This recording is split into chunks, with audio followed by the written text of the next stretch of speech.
এদিকে এভাবেই voter ID card নিয়ে ফ্যামিলি কার্ড দেওয়ার কথা বলে 550 করে টাকা উত্তোলন করার সময় হাতে নাতে আটক হয়।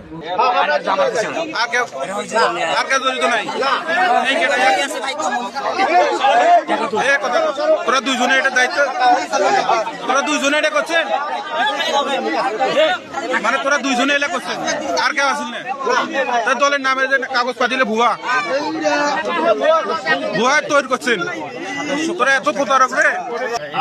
আপনি কি আপনি কালেকশন করতেছেন? না ভাই, আমার বলছে বলে ফর্ম টাকা ভোটার আইডি কার্ড দিবে আসবে, ফর্ম টান পরে তাই যদি টাকা দেয় আপনার কাছে জমা দিন। আমার কাছে কত করে টাকা আছে? 5 জনের টাকা আছে। 5 জন এখানকার টাকা ভুক্তভোগী। এই 5 জন আসো তো 5 জন। আমি কারোই টাকা উড়াইছো তো, টাকা ওরা দিছে। এই মিথ্যা কথা বলবেন, সত্য কথা। কি তো দেওয়া নেওয়া একই কথা।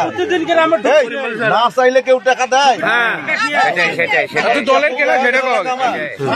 গরিব মানুষ তুই দলের নাম ভাঙে টাকা তুললু কেন? 50 দিছি দিয়া পরে দিন টাকা লাগবে 550 করে। তো বললাম টাকা আনলেন তারপরে সই দেওয়া হবে। আর তখন আমি টাকা দিছি, টাকা দিয়ে আমার সই দিছি। আরে হ্যাঁ 5 জন কাছে টাকা নিছে। আজকে সবার টাকা নিলে হয়, আজ মিটিং করবে, ঢুকছে এরা মিটিং করবে, শূন্যের টাকা নিয়ে আসছে। একটা মোটামুটি টাকা জ্বরে নিয়ে গেছে। তুমি দলের কেউ? না না না ওকে কেউ দায়িত্ব দিলে না, না। দলের লোক হইলে সেটা একটা কথা ছিল। এ তুমি দাঁড়াও, তুমি তোমার কথা কও, তুমি দলে কেউ?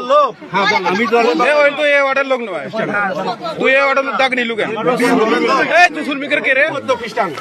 তুই সুলমিকের কে? বিএনপির অংশ। আচ্ছা, তুমি দলের লোক, তোমার সভাপতিকে ফোন দাও। এ দাও ফামিদুল ফোন দে। আমি তো জানি না এটা, আমি এই শালা মিথ্যা কথা কচ্ছে। জানে না। এই শালা মিথ্যা কথা কচ্ছে। আমি এটা পাইলে কই এটা? আসলে স্যার আমি আমি এটা পাইলে কই? আমার কথা প্রশ্ন করো না, আমার বড় কথা প্রশ্ন করো। দলের সভাপতি ফোন দিয়েছিলাম, উনি বলছে যে থানায় দিয়ে দাও। আরে থানা ছাড়া কোনো কথা হবে না। বলছে